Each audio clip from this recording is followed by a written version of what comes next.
প্রিয় শিক্ষার্থী বন্ধুরা, প্রথমে তোমাদের সকলকে স্বাগত জানাই আমার ইউটিউব চ্যানেল এডুকেশন অ্যান্ড দেবশ্রীতে। তোমরা যারা নেতাজি সুভাষ ওপেন ইউনিভার্সিটি থেকে পিজি কোর্স করছো এবং এডুকেশন মাস্টার্স করছো, তাদের জন্য আমি যে ভিডিওটি আজ দিচ্ছি ভীষণই গুরুত্বপূর্ণ। তোমাদের পরীক্ষার সামনেই সেকেন্ড ইয়ারের পিজিইডি পেপার 5 এর সাজেশনটি দিয়ে দিচ্ছি, দেখে নাও। প্রত্যেকটি প্রশ্ন গুরুত্বপূর্ণ, অবশ্যই প্রত্যেকটি প্রশ্নের উত্তর তৈরি করে তোমরা যাবে। তোমাদের এই পেপারটির নাম education technology and curriculum studies. এই ক্ষেত্রে তোমাদের দুটো মডেল আছে, সেই ক্ষেত্রে তোমাদের প্রশ্নের যে বিভাজন দুটো মডেলের ক্ষেত্রে কিরকম দেখে নাও বা বুঝে নাও।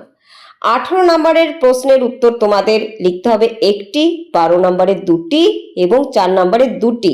এটা কিন্তু প্রত্যেক মডেল থেকে, অর্থাৎ দুটো মডেল থেকে। তাহলে 18 নম্বরের প্রশ্ন লিখতে হচ্ছে তোমাদের দুটি, 12 নম্বরে লিখতে হচ্ছে তোমাদের 4টি এবং 4 নম্বরের প্রশ্নের উত্তর 4টি।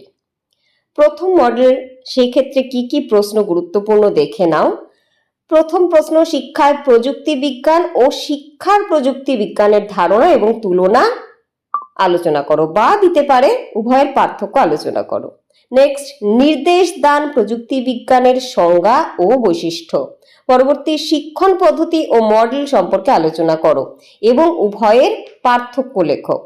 শিক্ষণ মডেলের সীমাবদ্ধতা আলোচনা করো। নেক্সট, FISCS সম্পর্কে ব্যাখ্যা দাও এবং এর সীমাবদ্ধতাগুলি আলোচনা করো। আচ্ছা, পরবর্তী প্রশ্ন, দূর শিক্ষা এবং ডাকযোগে শিক্ষা সম্পর্কে আলোচনা করো। কতবার মুক্ত শিক্ষা সম্পর্কে প্রশ্ন চলে এসেছে। আচ্ছা, নেক্সট কোশ্চেন, দলগত শিক্ষা নীতির ধারণা, সুবিধা ও অসুবিধা সম্পর্কে আলোচনা করো। এরই সাথে যেহেতু তোমাদের একটা বড় প্রশ্নের মধ্যে ছোট ছোট প্রশ্ন দিয়ে সেটাকে একটি বড় নম্বরের প্রশ্ন হিসেবে তৈরি করে দেয়, অর্থাৎ ধরো 18 নম্বরের প্রশ্ন, সেখানে 10 + 4 + 4 এমন করেও কিন্তু প্রশ্নটিকে তৈরি করে দিতে পারে। তো যাই হোক, সেই জন্য তোমাদের এর সাথে লাগোয়া প্রশ্ন যেটা পড়বে, অনুশিক্ষার সাথে দলগত শিক্ষানীতির পার্থক্য আলোচনা করো, অনুশিক্ষণের দক্ষতা সম্পর্কে আলোচনা করো। নেক্সট, শ্রেণীকক্ষে মিথস্ক্রিয়ার সংজ্ঞা ও উপাদান সম্পর্কে আলোচনা করো। পরবর্তী, CAI এর সংজ্ঞা, ধারণা, বৈশিষ্ট্য এবং এর সুবিধা অসুবিধাগুলি আলোচনা করো। নেক্সট, শিক্ষণ সহায়কের সংজ্ঞা, প্রকার, ভিত্তিগুলি সম্পর্কে আলোচনা করো। এই প্রশ্নটির একটি অংশ বা অন্যভাবেও দিতে পারে, প্রজেক্টেড ও নন প্রজেক্টেড শিক্ষণ সহায়ক বলতে কি বোঝো, দৃশ্য শ্রাব্য উপকরণ বলতে কি বোঝো, বা শিক্ষণ সহায়কের ক্ষেত্রে বা শিক্ষণ সহায়কের মনস্তাত্ত্বিক ভিত্তি সম্পর্কে আলোচনা করো। তাহলে বড় প্রশ্ন হিসেবে শিক্ষণ সহায়কের সংজ্ঞা, প্রকারগুলি ও ভিত্তিগুলি পড়ে রাখলে কিন্তু এই টুকরো টুকরো যে অংশগুলো আছে সবকটাই তুমি পেয়ে যাচ্ছ। আচ্ছা, নেক্সট কোশ্চেন, নিবিড় শিক্ষণ প্রযুক্তি কি? এর সাথে শিক্ষা প্রযুক্তি বিজ্ঞানের পার্থক্য আলোচনা করো। নিবিড় শিক্ষণের ছক কি? নেক্সট, প্রোগ্রাম শিক্ষণ ও প্রোগ্রাম শিক্ষণের ধারণা দাও। পরবর্তী, শিক্ষায় সিস্টেম অ্যাপ্রোচ ও সিস্টেম অ্যানালিসিসের ধারণা দাও। নেক্সট, 4 নম্বরের জন্য যে প্রশ্নগুলো গুরুত্বপূর্ণ, শিক্ষায় প্রকল্প পদ্ধতি ও এর বৈশিষ্ট্য আলোচনা করো, প্রশ্ন করার গুরুত্ব সম্পর্কে আলোচনা করো, শিক্ষার সংজ্ঞা, উদ্দেশ্য, প্রকার সম্পর্কে আলোচনা করো, কার্যকরী ক্রিয়াপদ কি, যোগাযোগ একটি দ্বিমুখী প্রক্রিয়া ব্যাখ্যা করো, ডেলের অভিজ্ঞতা শঙ্কু, ফ্রেম, শৃঙ্খলায় ইনপুট ও আউটপুট।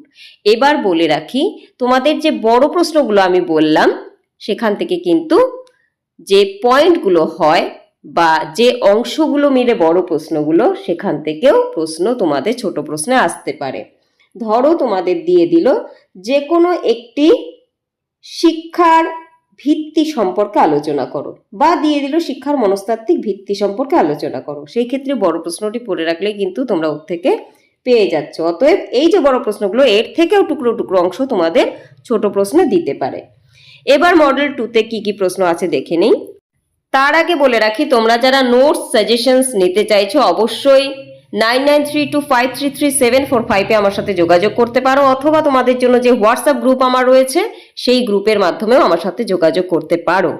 অবশ্যই এই ভিডিওর ডেসক্রিপশনে তার লিঙ্ক আমি দিয়ে রাখবো, চাইলে যুক্ত হতে পারো। এবার মডেল 2তে দেখো কি কি প্রশ্ন রয়েছে। মডেল 2 তোমাদের জন্য যে বিষয়টির ওপর তৈরি তা হলো পাঠ্যক্রম। প্রথম প্রশ্ন, পাঠ্যক্রম গঠনের নীতিসমূহ ও পাঠ্যক্রম নির্মাণের ধাপসমূহ সম্পর্কে আলোচনা করো। নেক্সট, পাঠ্যক্রম গঠনের সমাজ ও শিক্ষা প্রতিষ্ঠানের ভূমিকা আলোচনা করো, বা দিতে পারে পাঠ্যক্রম গঠনে সমাজ, সংস্কৃতি এবং শিক্ষা প্রতিষ্ঠানের ভূমিকা আলোচনা করো। নেক্সট, পাঠ্যক্রম নির্মাণে পাঠ্যক্রমের বিষয়বস্তু নির্বাচন ও পাঠ্যক্রম নির্মাণে বিষয়বস্তু নির্বাচনের বৈশিষ্ট্য, অর্থাৎ বিষয়বস্তু নির্বাচন ও তার বৈশিষ্ট্য সম্পর্কে আলোচনা করো। সেই সাথে পাঠ্যক্রম নির্মাণের প্রয়োজনীয়তা কি, ঠিক আছে, বা পাঠ্যক্রম নির্মাণের গুরুত্ব সম্পর্কে আলোচনা করো, একই বিষয়।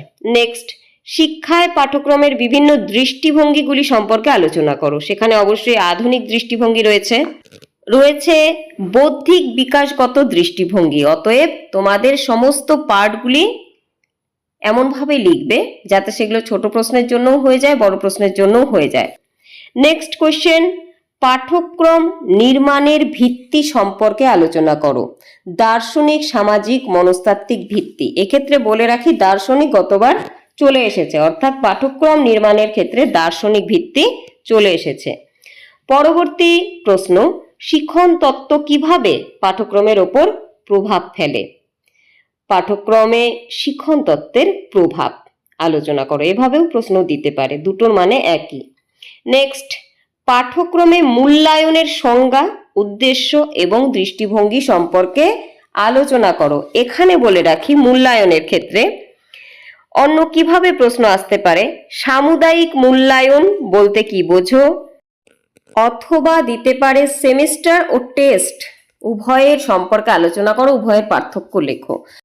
সুতরাং মূল্যায়নের মধ্যে যে ভাগগুলো রয়েছে সেগুলো তোমাদের অবশ্যই পড়ে রাখতে হবে।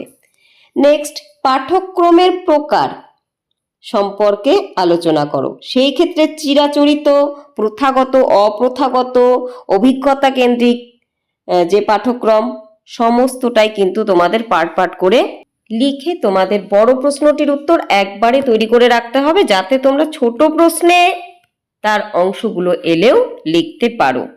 আচ্ছা, এবার 4 নাম্বারের জন্য যে প্রশ্নগুলো গুরুত্বপূর্ণ, পাঠ্যক্রম, পাঠ্যসূচি ও পাঠের সংজ্ঞা, অথবা দিতে পারে এই 3-এর পার্থক্য বা সম্পর্ক। নেক্সট, শিক্ষণের তত্ত্ব হিসেবে নির্মিতবাদ এবং এর অবদান। নেক্সট, পদ্ধতি ও দৃষ্টিভঙ্গি উভয়ের মধ্যে পার্থক্য বা সম্পর্ক আলোচনা করো। নেক্সট, অগ্রগামী সংগঠন মডেল সম্পর্কে আলোচনা করো। পরবর্তী প্রশ্ন, ইনফরমেশন প্রসেসিং মডেল সম্পর্কে আলোচনা করো। পরবর্তী, ব্লুমের জ্ঞানবর্গের অন্তর্গত পরিমার্জিত শিক্ষার উল্লেখ করে তার উদ্দেশ্য সম্পর্কে আলোচনা করো। নেক্সট, সংযোগবাদের মূল নীতিসমূহ আলোচনা করো। আশা করি তোমাদের যা সাজেশন আমি দিলাম এর থেকে 85 থেকে 100% তোমরা তোমাদের প্রশ্নপত্রে দেখতে পাবে প্রশ্ন, এবং তোমরা যদি মনে করো আমার সাথে যোগাযোগ করে নোটস নেবে, অবশ্যই আমি নাম্বার আগেও বলে দিয়েছি 9932533745 যোগাযোগ করতে পারো, হোয়াটসঅ্যাপ গ্রুপে যুক্ত হতে পারো। আর ভিডিওটি তোমাদের কাছে যদি গুরুত্বপূর্ণ মনে হয় অবশ্যই লাইক করে দেবে, কমেন্ট করে জানাতে পারো আর কোন পেপারের সাজেশন তোমাদের চাই, আরও একটি পেপারের সাজেশন আমি দেব, কোন পেপার নিতে চাও অবশ্যই কমেন্টে জানাবে।